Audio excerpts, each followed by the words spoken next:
Hi friends, എല്ലാവർക്കും നമ്മുടെ പുതിയൊരു വീഡിയോയിലേക്ക് സ്വാഗതം. അഡ്വാൻസ്ഡ് ആയിട്ടുള്ള ഫോട്ടോഗ്രാഫി ട്യൂട്ടോറിയലെ കുറിച്ച് നമ്മുടെ ചാനലിൽ ഒരു വീഡിയോ വരുമെന്ന് നമ്മൾ നേരത്തെ പറഞ്ഞിട്ടുണ്ടായിരുന്നു. അപ്പോൾ ഇന്നത്തെ വീഡിയോ മാനുവൽ മോഡിനെ കുറിച്ച് ചില ബേസിക് ആയിട്ടുള്ള കാര്യങ്ങൾ നിങ്ങളുടെ മുന്നിലേക്ക് എത്തുകയാണ്. മാനുവൽ മോഡ് എന്താണ്? മാനുവൽ മോഡ്, അതിലെ കമ്പോണൻസ് എന്തൊക്കെയാണ്, അല്ലെങ്കിൽ മാനുവൽ മോഡ് കൊണ്ട് നമ്മുടെ ഇമേജിൽ ഉണ്ടാകുന്ന വ്യത്യാസം എന്തൊക്കെയാണ് തുടങ്ങിയ കാര്യങ്ങളൊക്കെയാണ് നമ്മൾ ഇന്ന് ഈ വീഡിയോയിലൂടെ പറയുന്നത്. വീഡിയോ ഇഷ്ടപ്പെട്ടാൽ ലൈക്ക് ചെയ്ത് ഷെയർ ചെയ്തൊക്കെ സപ്പോർട്ട് ചെയ്യുക. എപ്പോഴും പറയുന്ന പോലെ ചാനൽ സബ്സ്ക്രൈബ് ചെയ്യാത്തവർ ദയവായിട്ട് സബ്സ്ക്രൈബ് ചെയ്യുക. വെൽക്കം ടു ഫുഡ് ഫോട്ടോ വാക്ക്.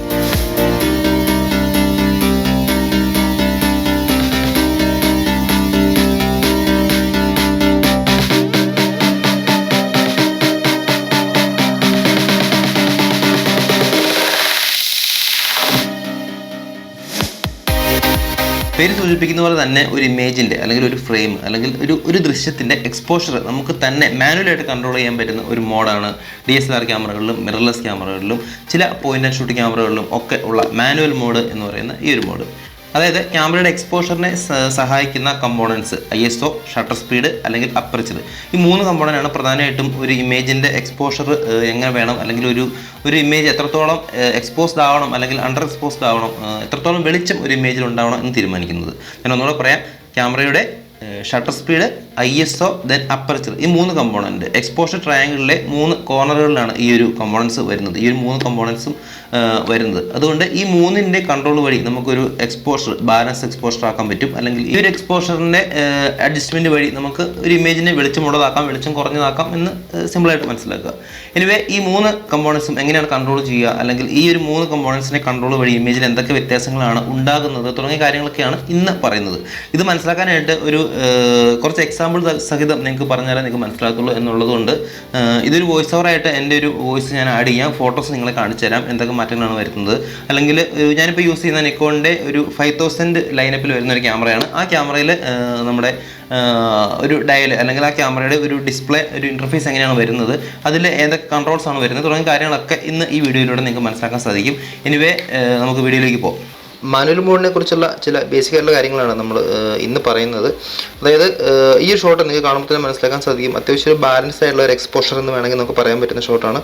ഇതിനകത്ത് ഇപ്പോൾ ഷട്ടർ സ്പീഡ് വന്നിരിക്കുന്നത് 1/50, അപ്പർച്ചർ വന്നിരിക്കുന്നത് f4.2, ISO വന്നിരിക്കുന്നത് 100 തുടങ്ങിയ ഒരു കമ്പോണൻസ് ആണ്. ഞാനിവിടെ ഷട്ടർ സ്പീഡ് നേരത്തെ പറഞ്ഞ പോലെ 1/50 ആണ് ഇപ്പോൾ ഷട്ടർ സ്പീഡ് കിടക്കുന്നത്.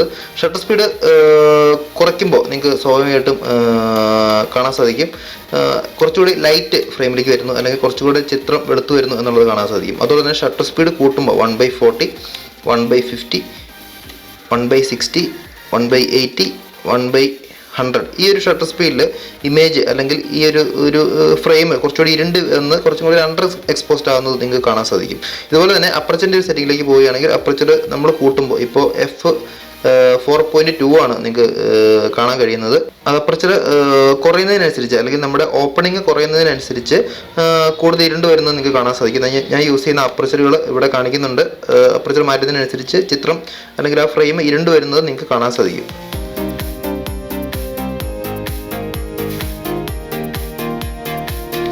ദെൻ നമ്മൾ ISO സെൻസിറ്റിവിറ്റി സെറ്റിങ്ങിലേക്ക് പോവുകയാണ്. ISO കൂടുന്നതിനനുസരിച്ച് എന്ത് മാറ്റമാണ് ചിത്രത്തിൽ വരുന്നത് എന്ന് നോക്കാം. ബാക്കിയുള്ള രണ്ട് കമ്പോണൻസും സെയിം ആയിട്ട് നിർത്തിക്കൊണ്ട്, ഷട്ടർ സ്പീഡും അപ്പർച്ചറും സെയിം ആയിട്ട് നിർത്തിക്കൊണ്ട് നമുക്ക് ISO കൂട്ടി കൊണ്ട് വന്ന് നോക്കാം. അല്ലെങ്കിൽ ISO ഇപ്പോൾ 100 ആണ് കിടക്കുന്നത്, ISO കൂട്ടി നമുക്ക് കൂടുതൽ വലിയൊരു വാല്യൂവിലേക്ക് പോയി നോക്കാം. ഒരു കാര്യം ആദ്യം തന്നെ പറഞ്ഞോട്ടെ, ISO എന്താണെന്ന് അറിയത്തില്ലാത്തവരുണ്ടെങ്കിൽ ISOയെ കുറിച്ച് നമ്മൾ നേരത്തെ വീഡിയോ ചെയ്തിട്ടുണ്ട്, ആ വീഡിയോ ഒന്ന് കാണുക.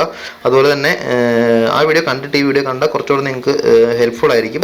ISO കൂട്ടി നോക്കാം. ISO 100, 125, 160, 200, ദെൻ 250, 320, ഈ ഒരു വാല്യൂലേക്ക് പോകുമ്പോൾ ചിത്രം കൂടുതൽ വെളിച്ചം വരുന്നു അല്ലെങ്കിൽ എക്സ്പോസ്ഡ് ആയി വരുന്നത് നിങ്ങൾക്ക് കാണാൻ സാധിക്കും. ഇപ്പോഴത്തെ ഒരു ISO വാല്യൂ ISO 1000 ആണ് ഞാൻ വെച്ചിരിക്കുന്നത്. ഇതിലും കൂട്ടാം.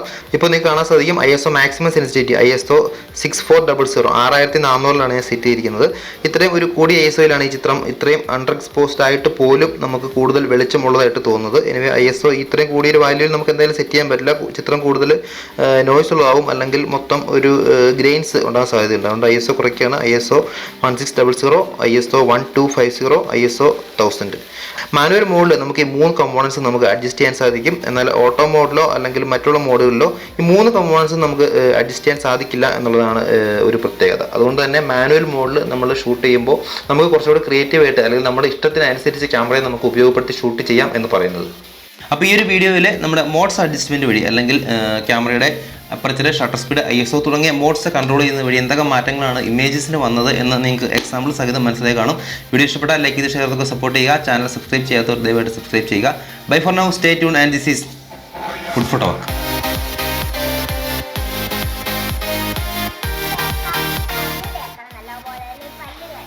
കൈ എങ്ങനെ എഴുതാനേ കാണിച്ചു കൊടുക്കാം, കാണിച്ചോ.